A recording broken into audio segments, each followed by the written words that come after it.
The charred corpses of Zephyr's family lay strewn in the rubble of their bombed-out home. The 8-year-old Arcturian orphan stared at their lifeless eyes, alone on a planet torn apart by civil war.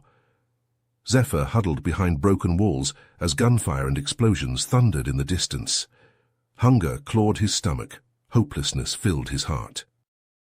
Arcturus Prime was once a proud and advanced civilization, but a brutal conflict between the ruling elite and oppressed lower castes had reduced cities to ruins. Zephyr's father, a prominent general, had been targeted in a rebel attack. Now only Zephyr remained, scavenging to survive in the war-ravaged wasteland. As another explosion shook the ground, a strange spacecraft descended from the smoky sky.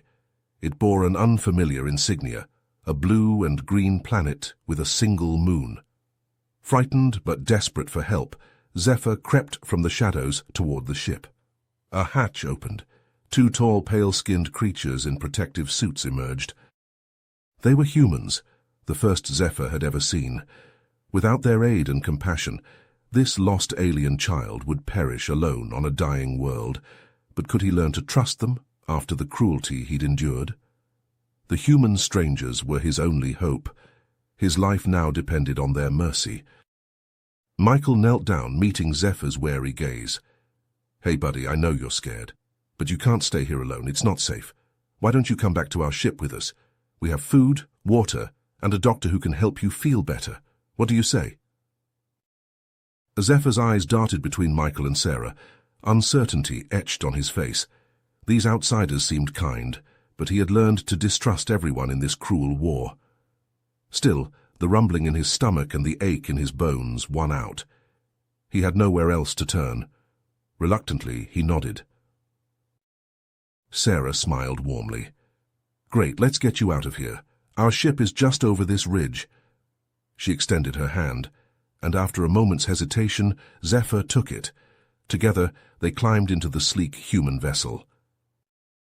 As the hatch sealed behind them, Zephyr couldn't help but marvel at his new surroundings. The interior was all smooth curves and soft light, so different from the sharp angles and harsh illumination of Arcturian ships.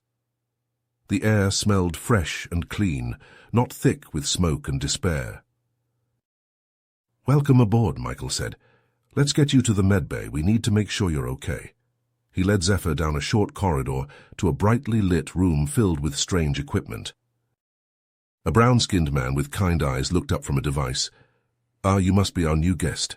I'm Dr. Rajesh Patel, but you can call me Raj. Hop up on the table and let's have a look at you." Zephyr complied, his body tense. Raj moved slowly, explaining each step of his examination. He frowned as he studied the readouts. Looks like you're pretty dehydrated and malnourished. And these brain scans... You've been through a lot, haven't you?" Zephyr looked away, fighting back tears. Sarah rested a comforting hand on his shoulder. "It's okay, Zephyr. You're safe now. We're going to take care of you." Raj nodded. "I'm putting together a treatment plan. We'll get you on a nutrient-rich diet and some supplements to get your body back on track. And Sarah here is a great listener. She can help you work through some of the tough stuff you've seen."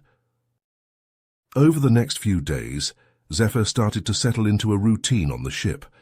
Michael and Sarah made sure he always had plenty to eat, and Raj's treatments were already helping him feel stronger. Sarah spent hours with him, letting him talk about his family, his home, and the war that had taken everything from him. In return, Zephyr shared stories of Arcturian culture, the elaborate caste system, the grand architecture, the ancient traditions. Michael listened intently, jotting down notes and asking thoughtful questions. "Your people have a rich history," he said. "I'd love to learn more." Zephyr also discovered that life on a human ship was very different from what he was used to. People of all colors and creeds worked side by side, their roles determined by skill rather than birthright. They laughed, played, and pursued their own interests in their free time. It was a revelation. As the weeks passed, Zephyr found himself growing attached to his human caregivers. For the first time since the war began, he felt a spark of hope. Maybe with their help, he could build a new life. But little did he know that, Light years away, a rebel commander was hatching a plan. Drazak had intercepted human transmissions mentioning the Arcturian boy. A slow smile spread across his scarred face. The child could be the key to everything, a way to manipulate the humans and gain access to their superior technology. He would bide his time, let the humans grow complacent, and when the moment was right, he would strike. Deep within the bowels of a battered rebel warship, Drazak paced the command deck. The scar-faced Arcturian commander glowered at the view screen, which displayed a human vessel harboring the key to his plans. Zephyr, the orphaned son of his hated enemy. "They think they can keep the boy from me," Drazak growled to his lieutenant, "but their foolish compassion will be their undoing." He stabbed a button on the console. "Send the distress signal. Lure them to the abandoned outpost on Sigma-9.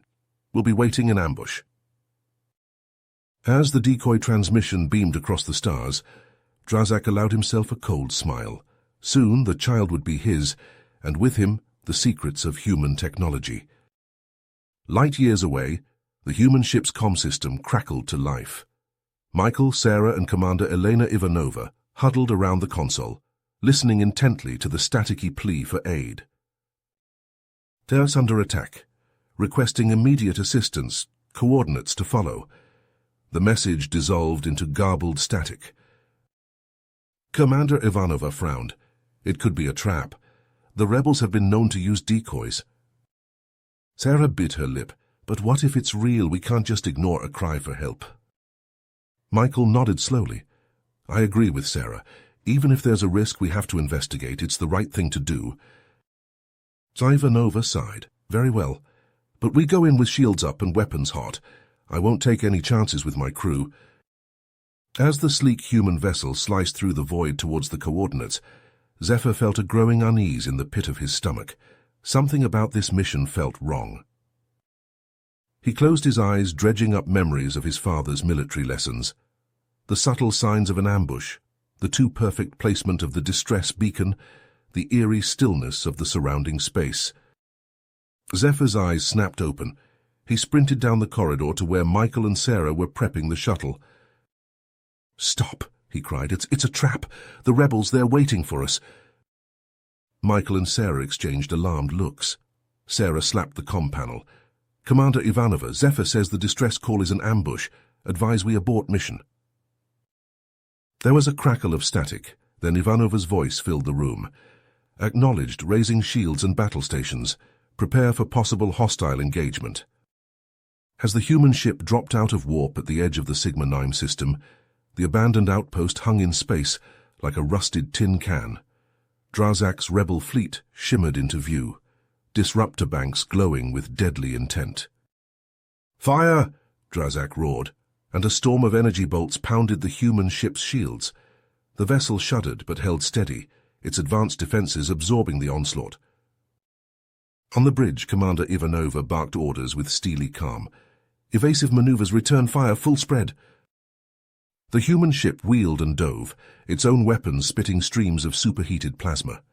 2 rebel fighters exploded into plumes of shrapnel. Zephyr burst onto the bridge, his heart pounding. Commander Ivanova spared him a quick glance. "Zephyr, you should be in the protected sector with the other civilians."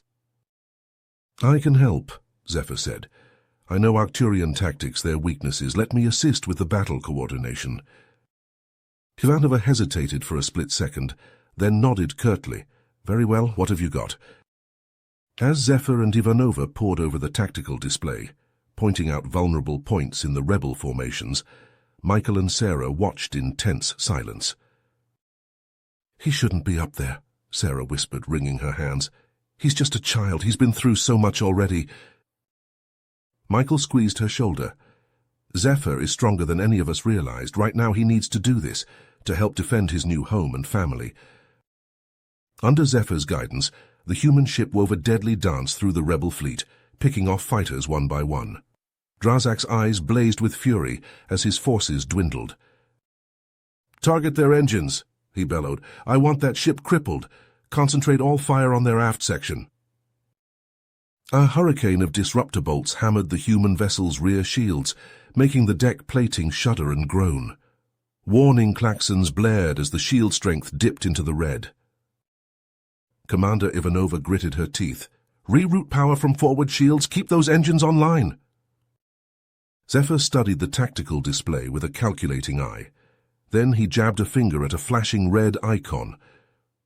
"There, the rebel flagship's starboard hull. I'm detecting a fluctuation in their shields, a weak point." Ivanova didn't hesitate. "Helm, bring us about. Lock all weapons on that sector and fire." The human ship pivoted on its axis, narrowly evading a barrage of disruptor fire. Its own plasma cannons thrummed with power, then released a blinding salvo directly at the rebel flagship's exposed flank. The flagship's shields flickered and died under the onslaught. Explosions blossomed along its hull as the human weapons found their mark. The massive warship listed to one side, belching gouts of flame and debris. The human ship shuddered as it dropped out of warp, its hull scorched and battered from the intense battle with Drazak's rebel forces. In the chaos of the final moments, an explosion had rocked the vessel, sending crew members tumbling and consoles sparking. Commander Ivanova lay sprawled on the deck, a deep gash on her forehead. The bridge was a scene of controlled pandemonium as the medical team rushed in, triaging the injured and transporting them to sickbay. Amidst the flurry of activity, Michael and Sarah were conspicuously absent. They sprinted through the smoke-filled corridors, their hearts pounding with fear and adrenaline. "Zephyr!" Sarah called out, her voice raw with desperation. "Where are you?"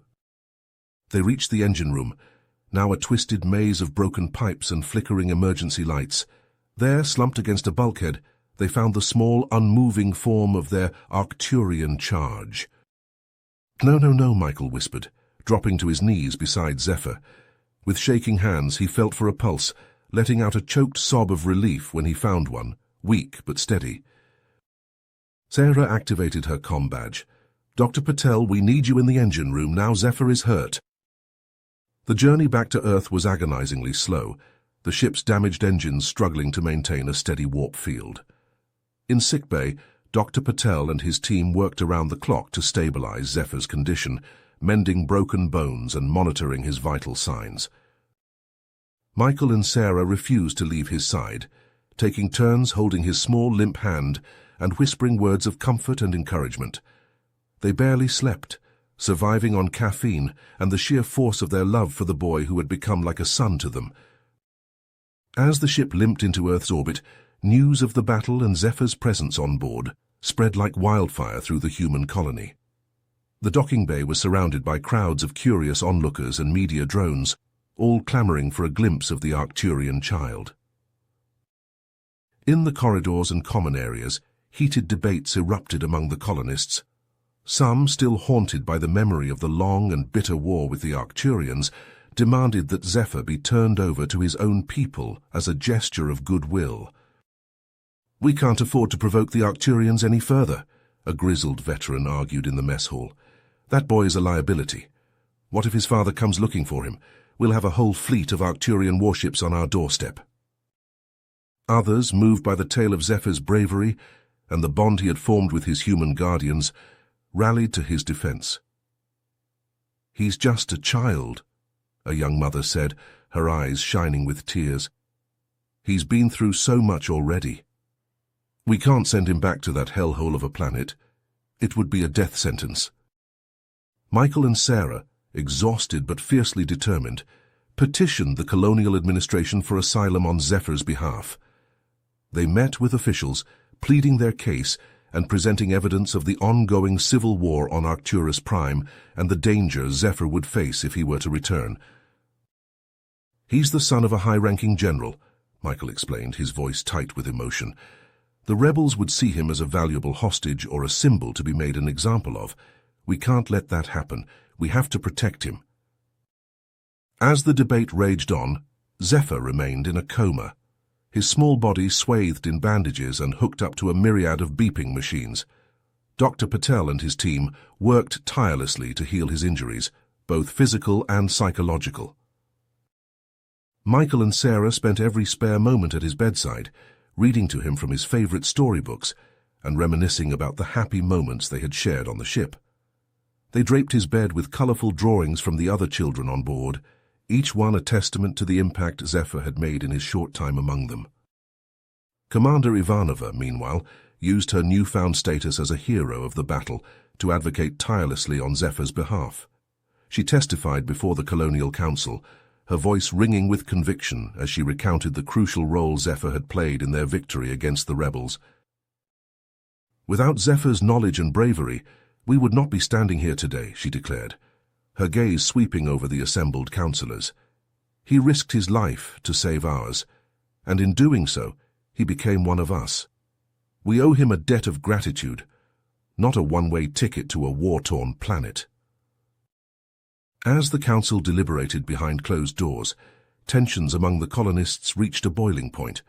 Protests and counter-protests erupted in the streets, with some holding up signs depicting Zephyr as a symbol of hope and unity, while others brandished placards demanding his deportation. Through it all, Michael and Sarah remained steadfast in their devotion, their love for Zephyr unwavering.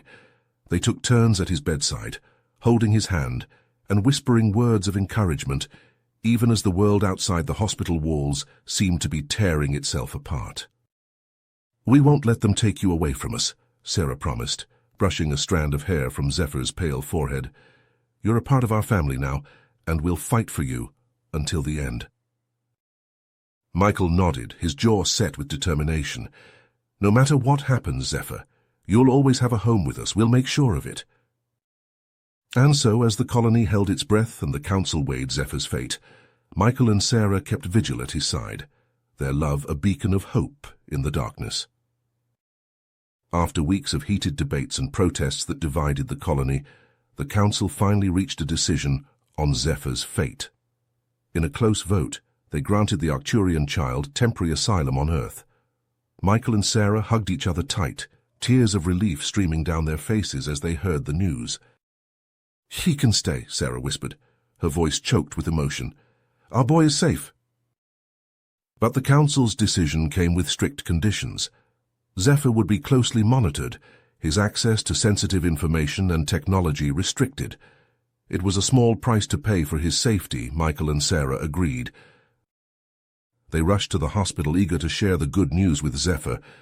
Dr. Patel greeted them at the door, a mixture of joy and concern etched on his face. "He's awake," the doctor said, "but there's something you should know." As they entered Zephyr's room, the boy looked up at them with wide, confused eyes. He shrank back against his pillow, his body tense. Who are you?" Peace asked, his voice small and frightened. Sarah's heart shattered. She reached for Michael's hand, squeezing it tight. "Zephyr, it's us, Michael and Sarah, don't you remember?" But the blank look on the child's face told them all they needed to know. The trauma of the battle, the weeks spent in a coma, had taken their toll. Zephyr's memories, his past, everything that had brought him to Earth. It was all gone. "We're your family," Michael said gently. "We love you and we're going to help you through this." As they worked to rebuild Zephyr's shattered memories and help him adjust to life on Earth, a new threat loomed on the horizon. Commander Ivanova burst into Michael and Sarah's quarters late one night, her face grim. "We have a problem," she said. "Our intelligence has detected an Arcturian loyalist cell operating within the colony. They're here for Zephyr." The loyalists, it seemed, were led by a shadowy figure known only as the Overseer. Armed with advanced stealth technology and a network of spies, they had infiltrated the colony with a single goal: to bring Zephyr back to Arcturus Prime to stand trial for his father's alleged war crimes. Ivanova and her security forces worked around the clock to counter the loyalist threat, but the Arcturians' superior technology and tactical skills proved a formidable challenge. Covert operations, sabotage, and misinformation campaigns sowed chaos throughout the colony. Michael and Sarah, desperate to protect their adoptive son, took matters into their own hands. They hatched a plan to infiltrate the loyalist network, to uncover the truth behind the Overseer and their motives. With the help of a few trusted allies, they delved deep into the shadowy world of Arcturian espionage. They followed leads, cracked encrypted communications, and pieced together a puzzle that led them to a shocking revelation. The overseer was none other than Zephyr's own mother, a high-ranking Arcturian intelligence officer who had faked her death during the rebel attack that had claimed the lives of the rest of the boy's family. Sarah held the dossier in trembling hands, her eyes wide with disbelief. "But why?" she whispered. "Why would she abandon her own child? Why come back for him now?" The answers they knew lay with Zephyr himself. They broke the news to him as gently as they could, watching the confusion and pain flicker across his face. "My mother is alive?" he asked, his voice barely above a whisper. "And she wants to take me back?" For the first time since he had awoken from his coma, a flicker of recognition, of memory danced in Zephyr's eyes. The revelation of his mother's identity had shaken something loose within him, a connection to his past that he had thought lost forever. But with that connection came a profound sense of betrayal and confusion. Zephyr, still struggling to reconcile his human upbringing with his Arcturian heritage, found himself torn between two worlds, two families. As the Loyalists closed in on their location, Michael and Sarah made the most difficult decision of their lives. They had to send Zephyr away to entrust his safety to a hidden ally, knowing that it might be the only way to protect him from those who sought to use him as a pawn in their political games. They held Zephyr close, whispering tearful goodbyes and promises to reunite once the danger had passed. The boy clung to them, his small body shaking with sobs. "I don't want to leave you," he cried. "You're my family too." "And we always will be," Michael said, his voice thick with emotion. "But right now we need you to be brave, to trust us. We're going to make this right, Zephyr. We're going to find a way to bring you home." As they watched Zephyr disappear into the night, his small figure flanked by armed guards, Michael and Sarah held each other tight, their hearts breaking and their resolve hardening in equal measure. They knew that the road ahead would be long and fraught with danger, that the Loyalists would not rest until they had Zephyr in their grasp, but they also knew that they would stop at nothing to protect their son, to give him the chance to forge his own path in a galaxy torn by war and division. And so as Zephyr embarked on his journey of self-discovery, carrying with him the lessons of compassion and resilience that he had learned from his human parents, Michael and Sarah began their own mission to unravel the web of secrets and lies that surrounded the Overseer, and to bring their family back together once and for all. You have reached the end of the story. If you enjoyed this story and want to support us, please leave a like and subscribe to our channel, and for every comment that says 88, I will heart every single one of them. Thank you for your time.